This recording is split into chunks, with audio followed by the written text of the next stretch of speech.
It's always a pleasure to come and hear young people talk about diversity because as I was listening to you, you're a very diverse class, period. You don't need to know anything about diversity, do you? It's kind of redundant to talk about it. But I want not to speak to you. I just want to converse with you. There's a difference between speaking and conversing. And my conversation this afternoon with you is very simply to talk to you about some issues about diversity, and I'm hoping that it'll make an impact on you and that you will go out and do the wonderful things that I haven't done wonderful things in my 30-odd years at Delta College, but okay, I would like very much for you to be a person who truly admires and wants to be diverse. Okay? You often hear people talk about diversity. It's a buzzword. Wherever you go, people want to be diverse. You hear the workplace say it. You hear the president talk about it, etc. We also have people, okay, who don't quite understand what it's all about. Okay? And hopefully we'll take away those misnomers about what diversity is all about.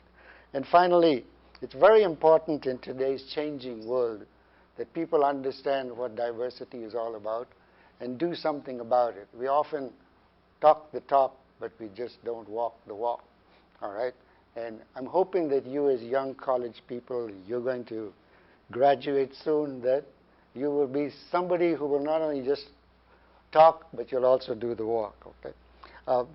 Very simply, without taking away Dr. Urbano's definition of diversity, my definition of diversity is a very simple one.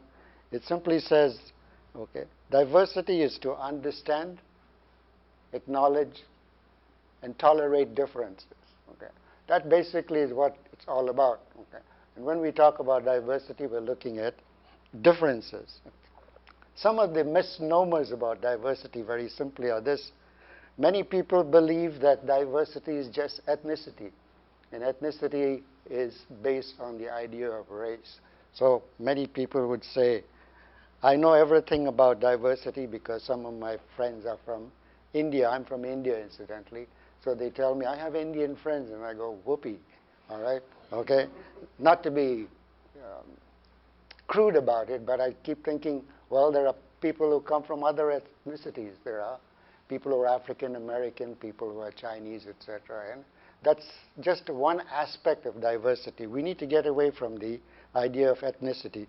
Another idea we have to get away from is colorization. Often we look at diversity as people of color. Okay? I don't know what color you would call me. I think I'm more or less a coffee brown. Okay?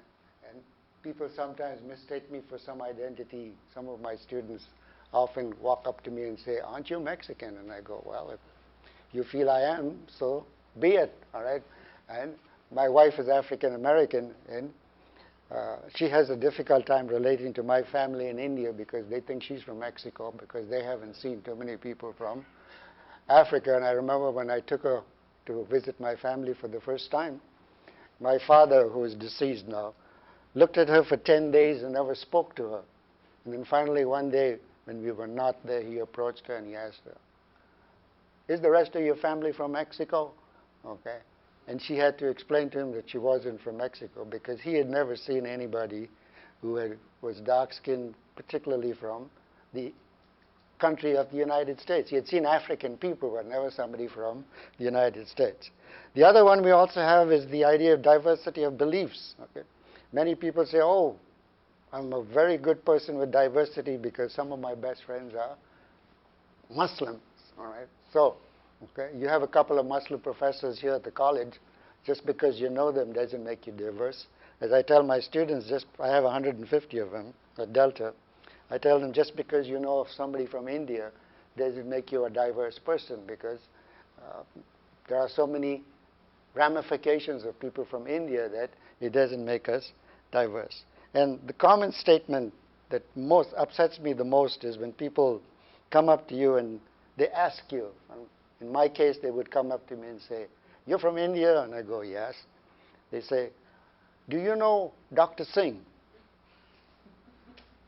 And I go, no, because my theory is we have hundreds of Singhs in India, okay, just like we have Patels and Kumars, etc. So you got to tell me which Dr. Singh it is, and when you give me the name, then I could tell you whether I know that doctor in particular or not. Okay, so those are some of the ideas that we have about diversity. Okay, now some of the personal experiences that I've had with diversity have been very enlightening and also very, should I say, educational. I grew up in India under the British Raj, which was when India was under the British. So for almost a major part of my life, okay, I had to fall in line with the British people. We were people from India, and we were not allowed, just like the minorities in this country, we were not allowed to do much of what the British did. Okay? We couldn't sit in certain places, we couldn't eat at certain places, we couldn't ride certain transportation, etc. I had one advantage. I went to a British school because my mother was British, and since I was what we would call an Anglo-Indian, half Indian, half English, I got some of the privileges of the British. Even that did not allow me some of the issues that I had faced with. Often we would go to play, and the parks in India are rather big. They're not as beautiful as these, but they are big spaces. They're called maidans. Okay? And many of the parks would have signs on them that would say, "No Indians and dogs allowed." Okay? And it wasn't too difficult, but I always looked at those signs and I thought, one day, all right, I'm going to be the dog that's going to be running across this park because you're going to be gone and I'm going to be taking over this country. I used that negativeness as a way to gain a certain amount of creativity and education for myself. So when I graduated from the British schools, I had my British education. By then, the British had left India, and India had taken over as an independent country. I got my degrees, etc. And then I had the most unique experience. I decided I was going to leave India because I couldn't find a job. I graduated from college. And I talked to my father, and we were a poor family, and my father basically told me that he couldn't afford to help me.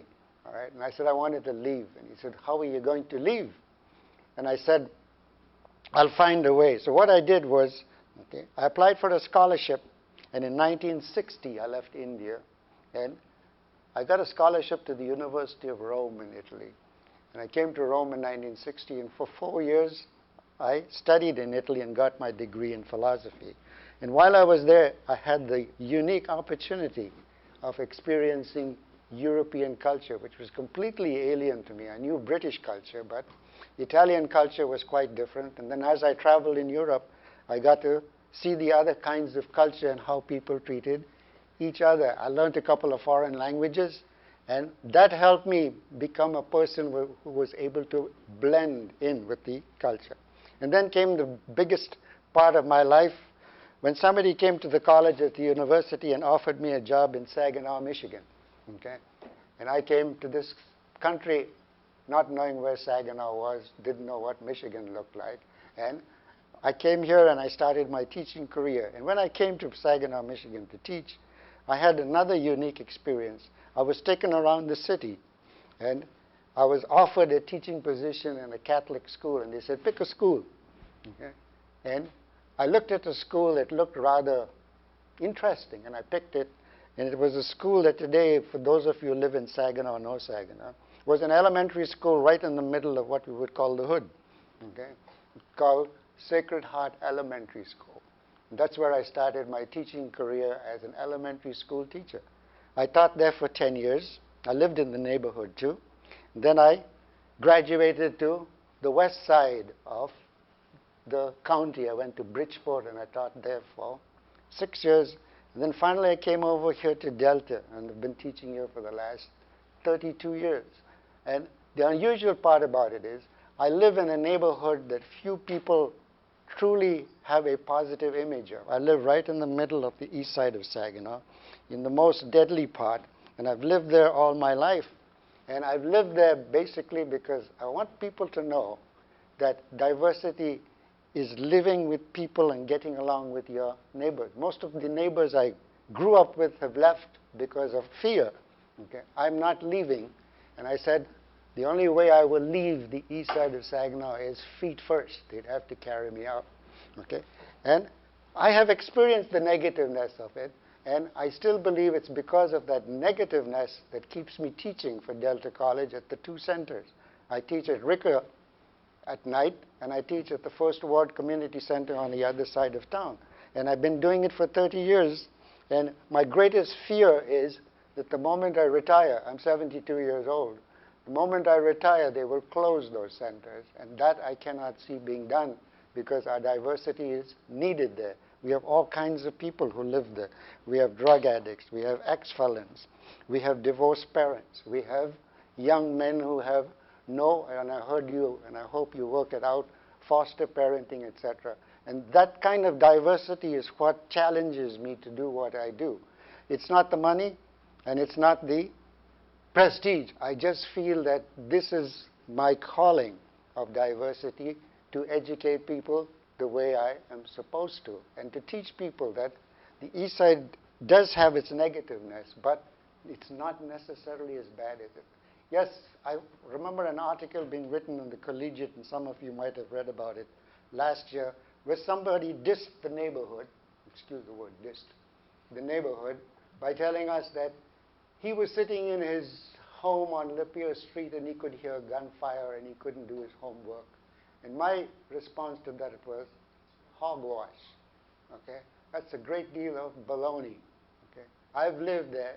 I've heard bullets whiz past my house. I've heard sirens. I've heard negative shouts in the night. But things are no better anywhere else. I've been able to survive. I've been able to do my work. And people are very nice. Okay? Even the people who have lives that are definitely not as good as yours or mine, they have the courtesy to say good morning, good evening, and they will stop and talk to you if you treat them like human beings. And diversity, underline that very carefully. Diversity is understanding, tolerating, and treating people like human beings, because everybody has a soul, and we need to be aware of that. The second part of my experience with diversity came when I married my wife. My wife, even though she's African American, has nothing to do with colorization. When I met my wife, okay, the diversity part of that was my wife was a widow. Her husband was killed in the plant that is on North Michigan. He was an electrician. And when I met her, okay, she had 8 children. Okay? So when I married her, I married into a family of 7. And the diversity there is becoming a step-parent to 7 children. The 8th child died, but the other 7 survived. They're all doing very well. I've raised them. Okay? They refer to me as father, but the basic part of being a step-parent is that you get to bring up somebody else's children who come from a different culture. And you begin to understand what young people are all about. Okay? I'm not saying I was the best step-parent, but I'm glad to know that they all did well. I don't have to support them. I don't have to worry about them, because they have done well for themselves. And I've taught them very simply the ideas that came from my own culture, that if you want something, you have to go for it. You don't take anything that is given to you without earning it. Okay? My father taught me that, and I've always passed that on to my students even here. The grades they get in my class are not grades that I give them. They are grades that they have earned. They owe me nothing for it, and they don't need to pat me on the back. They need to pat themselves on the back, because they did all the hard work, and it's their production and their victory, not mine. And that's the way diversity is about. I had to deal with my family when it came to marrying out of my culture. Okay? I had a difficult time with that, because I had to convince my father, who was in India, that I was marrying somebody who was a widow, and he wasn't too happy with it, because he didn't think, because we were Roman Catholics, and he didn't think that marrying a widow was a good idea. But after about 6 months of talking to him, etc., he gave me permission. And my wife was on pins and needles, because she wanted to know, are you going to marry me? And I said, I don't know. I'm waiting for the old man to say yes or no. And finally he said yes, and I married her, and then I took her to India. And when she met the family, okay, she had to answer 1,001 questions about family, etc. And I think that was the best part of my diversity, because I had to learn another culture. I had to learn parenting skills. And above all, I had to learn how to be a father who was not biologically attached to the children. And Diversity is that when you have to do it. Okay. Then when we came across here, there are some perceptions of people from India when I started teaching at Delta College. I remember coming into a classroom, my first class here, and I was standing at the door greeting people as they came in. And a couple of students passed by and they said, "Are you the teacher?" And I said, "Yes." They said, "Where are you from?" I said, "I'm from India." And they said, "Do you speak English?" Okay. I said, "I think I do." I didn't say anything, but I said, "Oh." And class started, and we had a good class. And after class, I called a couple of folks that called me that, and I said, "What do you think about my English skills now?" Okay. They said, "Well, we're sorry, we didn't know." I said, "That's a common practice that sometimes we make judgments without knowing things. It's not your fault." All right? And I wasn't upset with you. I'm just pleased that you found out that I could finally speak what? English. And it goes with everything else you have, folks. You know, when people meet you, the first thing they ask you is, "Oh, do you eat curry and rice?" Okay? Because we're from where? India. And I go, "Yeah." Once in a while, but my favorite food is a T-bone steak, a baked potato, and a toss. And they go, "But you're from India." So? Okay. You're supposed to be a Hindu. You're not supposed to eat meat. I said, "Well, okay, I'm a different kind of Indian. All right? I'm Americanized right now." All right. And finally, folks, you know, the environment we talked about, okay, I just would like people not to feel negative. Even some of my colleagues here that I teach with will not visit me after dark. They have a fear that something is going to happen to them if they come and visit me. Okay. I live in the middle of the east side just off Lapeer between 12th and James. Okay. And most people go, "Oh, I'm not coming there." So, by the same token, when I've been invited to their homes, I don't go either. It's very simple because it has nothing to do with Midland or Bay City or any other place. It's just a question of courtesy demands that if you visit me, I'll visit you. It has nothing to do with you being afraid. And even the students I've had in the beginning, I've taught 30 years at Ricker. I remember students being very afraid to come to Ricker because they thought that their cars would be broken into and somebody would pop them on their head, etc. Okay. And basically, when we started, we had a population of close to 50% minority students and 35% others, and then now it's just the opposite. Okay, most of the students at Ricker and the First Ward Center where I teach, okay, they're almost 60%, okay, Caucasian and 40% minority. It's flipped over because people are beginning to see that things are not. The perception often is negative, and then when you go there, I usually ask people, "How do you feel after a couple of weeks?" And they go, "It's so nice here." Okay. People are so cordial. I said, "Yes, you use the big word, people." Okay? It's not the building, it's not the subject, it's people, and diversity is people. All right. So what is the problem really with diversity? Okay, the first problem is ignorance. Okay? We all know it, and most people with diversity problems are ignorant. And folks, ignorant is not a crime. Okay? Ignorance is just that we don't know. It's a lack of knowledge, and we need to be aware of it. Okay? Just take the simple fact that when you run across somebody who's mentally or physically challenged, we begin to look at them with a certain aura of, I wonder if they can perform. And one of my favorite organizations that I worked for 25 years is the Association of Retarded Citizens. I work with them on a daily basis. And I'm always enlightened by how much these young people are capable of doing, because when given a chance, they're capable of doing it just as well as we can. They just take a little longer. Okay? And when you use words like retarded, okay, or crippled, etc., it worries us. All you have to do is look at our director of special services here, okay, Mike Cooper. Okay. He goes around in a wheelchair. Okay. Mike is the most agile person that you've ever seen. He's capable of doing anything that you want. And you have to remember that at one time Mike was one of the best water skiers in Michigan. He was in a water ski show. And one day he was water skiing at a show in Flint, Michigan, and had an accident and broke his spine. And that's when he became crippled, okay, or handicapped.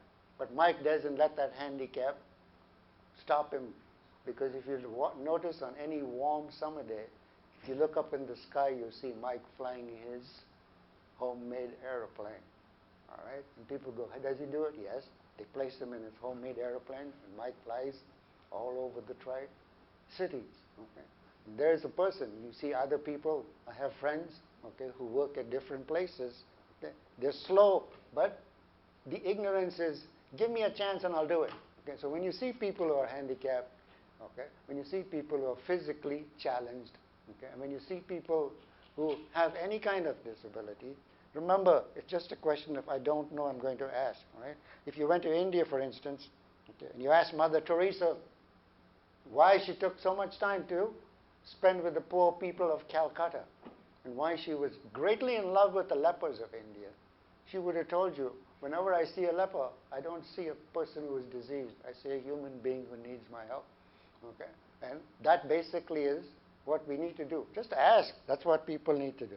The second problem we have with diversity is prejudice. We prejudge. That's the meaning of the word prejudice, prejudging. Okay?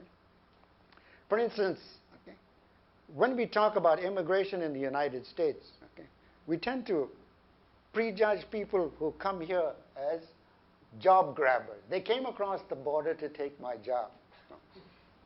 My question to you is, would you do that job? Having been to the San Joaquin Valley in California, one summer where it was 110 degrees, I happened to just wanted to see what these people were doing. And I went into the lettuce fields and into the strawberry fields, and I saw these people working in 110-degree heat, plucking strawberries, cutting the artichokes and harvesting the lettuce. And I thought to myself, I wouldn't do this work if I didn't have to do it. All right? How would you get the produce on your table? How would you get some of the work that's done? And the same thing applies today in modernization. When people look at me and they abuse me, okay? And I mean literally come up to me and say, "You damn Indians are taking our jobs." Okay? Folks, we outsource jobs. I didn't take your job. Okay? People from India took it because they're capable of performing it. Number one. And number two, the major companies know that if I outsource that job to a call center in India, when you pick up your phone and call your credit card company, you got people in India who are willing to work for less than $1,200 a month at 6 o'clock in the evening to 3 o'clock in the morning, their time, to take your calls. Okay? And how many of us would be willing to do that? All right? It's a question of don't kill the messenger because of the what? Message. All right? There are other things, and I just brought that up. It's just prejudice. We think people from India, we think the people who come across, whether they're Chinese or Mexican, etc., that they truly are taking a job. They're not. Okay? Look around us and we'll see that, okay, if I don't know and ask, I won't prejudge. Okay? How many people like you? How many people in your family like you? Really like you? Yes, your family. Now you are in this class now. How many of you like each other? There you go. You don't know anybody, but okay. You're not going to say, "I don't like you because I don't know you." Probably you'll find out about the person. That's why Dr. Urbano had you go around and introduce yourself so you can get a better understanding of people. Okay? And then you go, "Whoa, we got a chaplain over there. We got to be careful." Because if we come up with the wrong P's and Q's, he will excommunicate us. I'm not Catholic. No, you don't have to be. All right? The word excommunicate, I know, goes with Catholicism, but okay, the pastor will go, "Wait a minute, you're not supposed..." And then we look at it, folks, and as human beings, we're all human beings, commit faults, etc., and we need to be careful of that. Okay? And finally, okay, the last point is stereotyping. We love to put people into categories. Okay? This is National Hispanic Heritage Month. So I asked my class, okay, "Do you know anything about it?" "Yeah, I have Mexicans living next to me." Folks, it didn't say Mexican History Month. It said National Hispanic Heritage. It means anybody who speaks Spanish. Okay. They could be from Puerto Rico, they could be from Portugal, they could be from Spain. All right. But we have to go to the Mexicans, right? All right. The stereotyping. So, what do you Mexicans eat? Tacos and beans, rice? No. Okay. They'll be surprised. What do you black folks eat? Ribs and fried chicken. What do you Chinese folks eat? Rice, fuyang, dot sticks. Look, notice all that stereotype. What do we people from India eat? Curry and rice. Okay. Do we always eat with our fingers? No, we don't. I guess we're in the United States, so we use your usual hardware. But occasionally we feel Indian-ish. Okay? And it annoys my wife to no extent when I use my finger because she thinks I'm being uncouth. Okay? She wants me to use an app. I go, what? My culture is coming through today, so I'm going to eat with my what? Fingers, all right? And the stereotyping that, okay, we have of India. When I married my wife, okay, I told her, women in India don't say too much to their husbands. Okay? Husbands make all the decisions, all right? That's the first thing you got to learn. And second, all right, you have to walk 5 steps behind me because basically you are not as good as me. You're not as equal. Okay? And she said, hell no. Excuse the profanity, okay. So, and I said, I'm glad you said that because you're not in India. The stereotyping in India, that is what people in India do, all right. So when we went to India, I said, now be careful. Okay? When you go to India, you cannot sit with me, all right. You have to sit away from me. You have to sit with all the women. You can't. I want to sit next to you. I said, it won't work. Men sit with men. Women sit with women.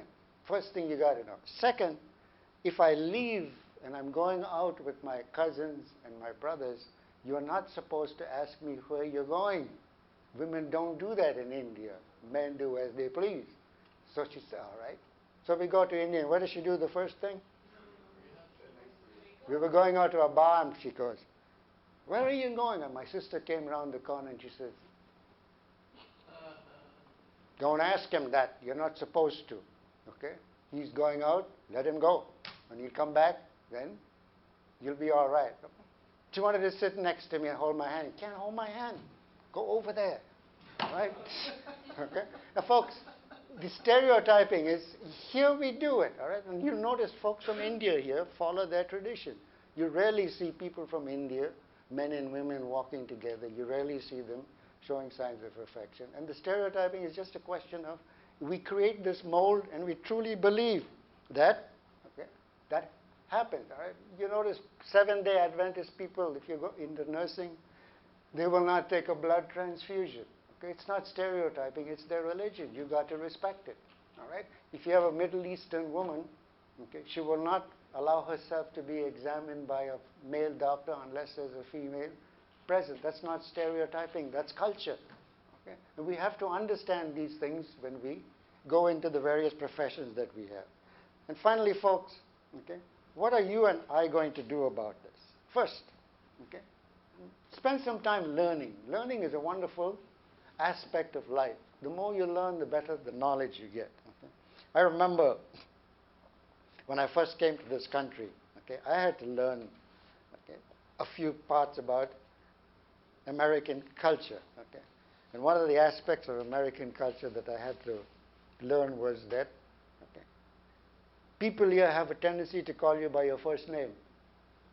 We don't do that in India. Unless you're family, you never get called by your first name, always by your last name. That's respect. Okay? So, okay, when people started calling me by my first name, I go, whoa, you're not my family. You can't call me by my first name. They got upset, and I said, no, you got to learn. My culture says you don't do it, and my students here know it too. They can't call me by my first name. All right? They either have to use professor or Mr., and that's the way professional people are greeted in India. Another aspect of American culture was the fact that, okay, when you come here, all right, you get to sit. Men and women get to sit together. I had to get used to that, looking into my classroom and see all these men and women mixed up. Okay? And I had to go. And they go. Okay?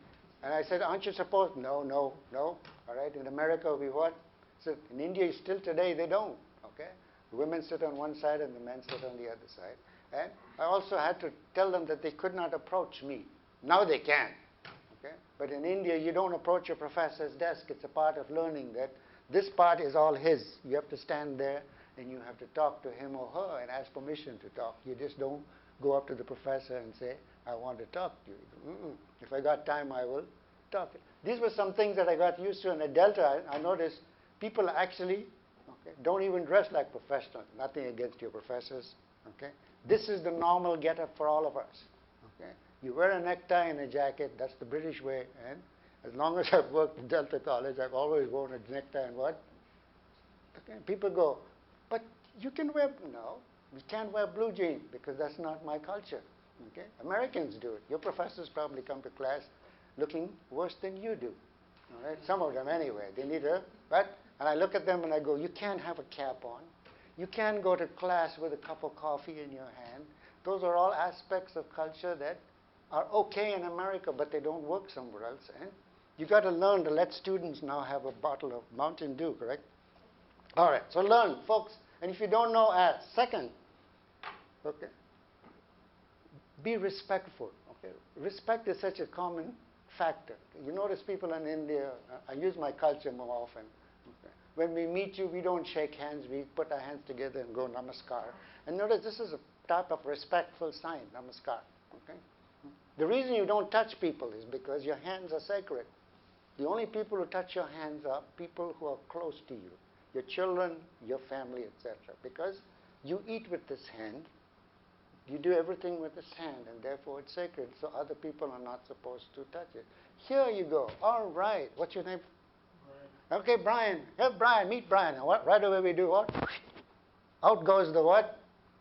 Hand. We're going to shake hands. All right? Or we go, hey, Brian, how you doing? And we tap you on this. No, no, don't touch unless you know me. Right? And folks, when you learn to respect people, you give them the space, then they let you in. Okay? If you go to your church, all right, I'm sure people greet you or whatever they do, all right, and they let you sit with them, etc. And you show respect to the church. The same with the Hindu temple or the Muslim mosque. Okay. For instance, when you see mentally challenged people trying to struggle with the dough, okay, you don't open it for them because they want to do it on their own. It's an achievement for them. If they ask you to, you respect them by not opening it because most of them want to be able to do it on their own. Frequently, I do it when it comes to women. Do you open the door for women? I don't. And you're going to say, you do it because, no, because women have told me I can do it. Okay. As they say in India, a pilot, which means after you. Okay. Open it. All right. Pull the chair. Yeah. Okay. I'm used to being a romantic. I'm a romantic. Okay. Pull the chair, open the car door, etc. That's the way I treat my wife. But if other people, I usually say, would you like me to? Because today you can get told off very bluntly if you do something. So to not happen, okay, show some respect. Third one is acceptance. You know, it's hard to accept people who have a different lifestyle than you. We have the Prism Club here. How many of you belong to it? Other than you. Come on. How many of you don't know anything about the Prism Club? Prism. You want to tell them about it sometime? Sure. So that they can get a feel for the students who belong to it. I'm not going to go into it. Actually, the student group is called Unison. Unison. And it's for gay and lesbian, bisexual, and transgender students. Yeah. So All it's right. a support group. Yeah. And even if you don't belong to that lifestyle, you go ahead and join the club because you want to be respectful of people. You want to be accepted, and you want to accept people of that lifestyle. And sometimes we go, I was trying to explain to my class this morning that just because people hold hands doesn't make them gay or lesbian, because that's a common practice in third world countries. Africa, India, Middle East, you see men walking around holding hands and women holding hands. It's just a matter of friendship. Okay? Here we get awfully uptight about it. All right? Okay. So, and folks, when I put the word accepting, okay, Don't do it because somebody told you to do it. But my mother said I should respect you because you are a chaplain. We're going to pick on the chaplain. All right? Okay. Do you really respect him because he's a chaplain and he's got a cap with the cross on it? Or you really respect the profession he's in? Okay. If you respect him because of the profession he's in, now, all right, you're accepting him. But if you respect him just because he's got the cap on and say, oh, I'll just do it, now you're giving him what is called lip service. Okay? And he'd rather not have it. Now, I hope you turn to you and accept. Suppose this is going to go on TV, right? I hope he'll turn to you and say, go to hell. Okay? If you don't accept me the way I am. All right. And the last one, folks, is the word tolerance. Tolerance is the hardest part of it. We grew up in India. India was divided because the Muslims and the Hindus could not get along together. And they were killing each other, and Gandhi said, this is ridiculous. All right? So they said, give us our own country. So what he did was he partitioned India. He gave this side to Pakistan. He gave that side to Bangladesh, and this part became India. And the reason they did it because they tolerate each other. Even today, we don't like Pakistanis, and Pakistanis don't like us. We still fight. We still are at odds with Muslims. I have a couple of Pakistani students in my class, and I told them on the first day, I like you. Okay? Not because they're Pakistani, but I said, you need to remember that there is that animosity because you're divided. And many people from Pakistan, Hindus, had to come back to India, and people from India had to go back to Pakistan. And we still have riots in India based on religion. The Kashmiri question in India, okay, where they have the extremists blowing up people, is based on the simple fact that we just don't tolerate people. Okay? And tolerance simply says, okay, learn to be polite to people. Okay? How many of you smoke? And I mean just cigarettes, not the magic weed. Okay. Do you get any flack for smoking? Yeah. Yeah. And why do people do that to you? They're worried about your health. Don't worry about my health. Right. See, tolerate people. I mean, I know you're going to say, oh, secondhand smoke. Okay. I'm going to get TB. You're not going to get it, folks. Okay. How many of you drink? How many of you legally can drink? Do you tolerate people who don't drink? Yeah, we're supposed to. All right? You go, oof, the devil's brew. Well, okay, if it's the devil's brew, I'm having fun. You drink Mountain Dew and you have the angel's brew. Okay? You can't tell people that because they get upset. They go, oh, you're trying to be funny? And then they fight you. No. Okay? There is no need, folks. We all need to do our own. And the biggest part of tolerance comes in this college. Okay? Sometimes you go to a class and there's somebody who does this all the time. They take over the class. All right? You can't get a word edgewise and you feel like pummeling them. And you got to tell them, look, okay? Take them aside and say, look, there are other people in the class. Okay? Give other people a chance to talk. All right? Or you have a professor who constantly gives you D's. Okay? Tolerate him and try to be nice to him. I don't want you to give him a gift or something, but go, maybe he's having a hard day today. Oh, he just doesn't like me. And just go up to him and say, do you like me? Do you do that? I tell my students, come up to me anytime and say, come and tell me you don't like me. I go, all right, you don't have to like me. You got to like the subject. I'll tolerate you because I have to get you to become a good writer. Whether you like me is not important. Okay? And they get an assignment which they don't like. And they have to write a paper on why they don't like me. Just argumentative side. Most of them get A's on that paper because they're honest. They're people who truly express themselves. And if you ask somebody a question and you get an answer, take it. All right. So folks, what are you going to do now? Okay. I'm going to ask you very honestly to be an advocate of diversity. Okay? An advocate is a person who goes out and tries to get other people to understand, tolerate, etc. Because you know diversity is based on that definition I gave you earlier. Try not to be judgmental. Okay? You see the panhandler out there who says, got any loose change? Put your hand in your pocket, get the change out, and give it to him. All right? Don't worry whether he's going to go around the corner and get himself a beer or a mad dog or whatever it is. All right? The question is, that's not your job. All right? You have to be a person that says, poor guy, I wish I could do more for you. You have the food pantry up here at Delta for our students.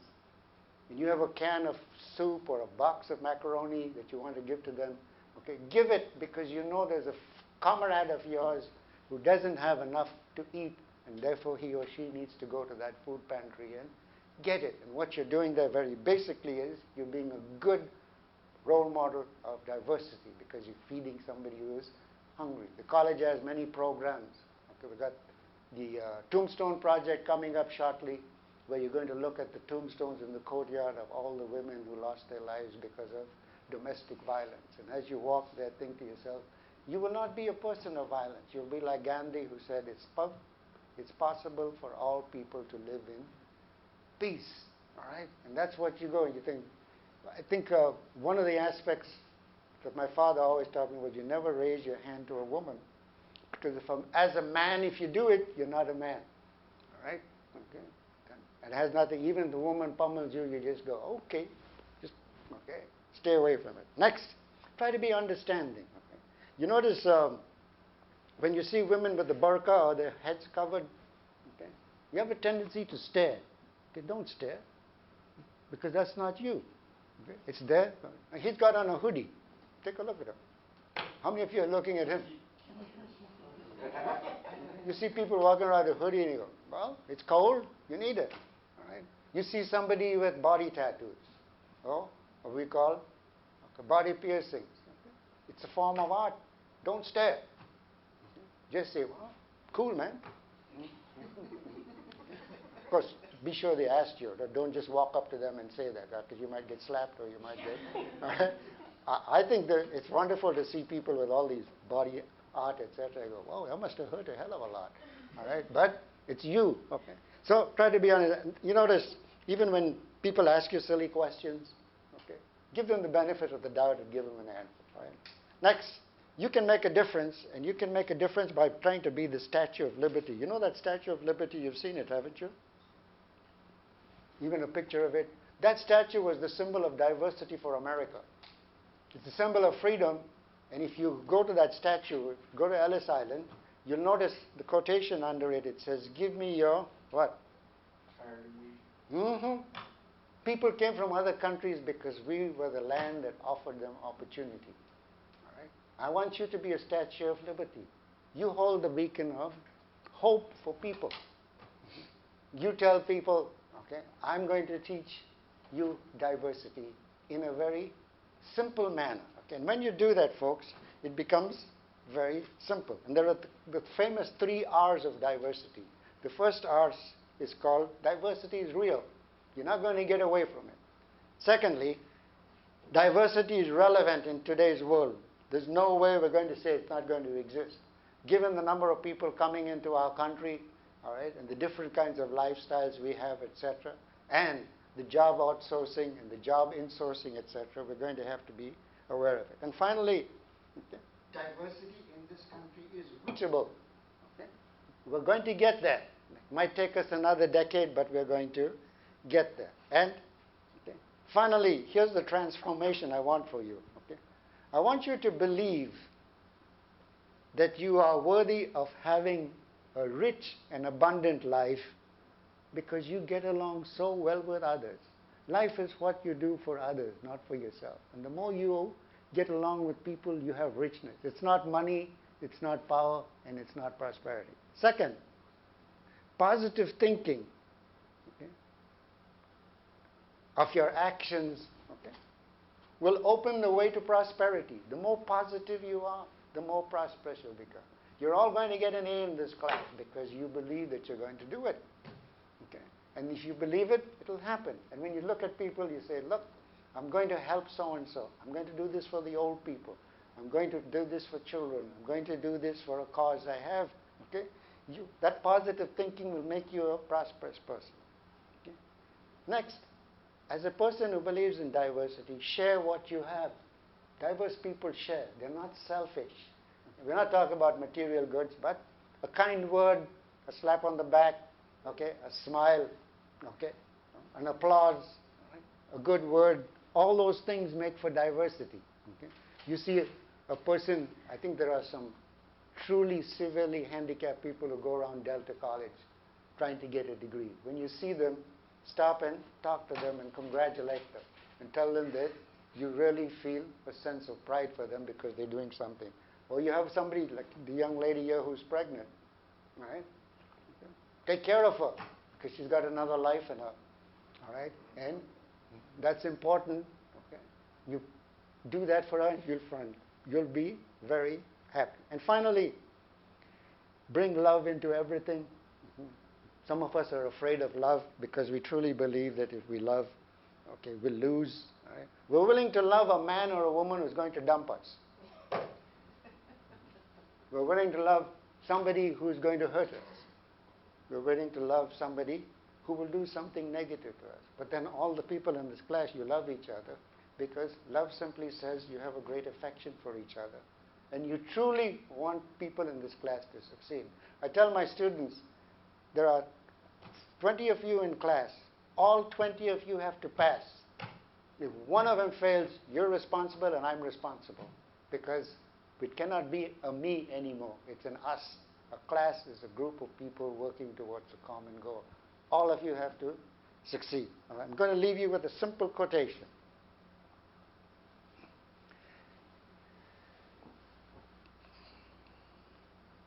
The truly way to find yourself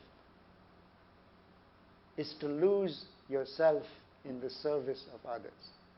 Okay? Every time you look at somebody, remember, as I said many times in this class, you are the mirror of my soul. When you see somebody, you're looking at yourself. And if you don't like somebody, you're seeing something about you that you don't like. Have a successful life and a wonderful class. Thank you.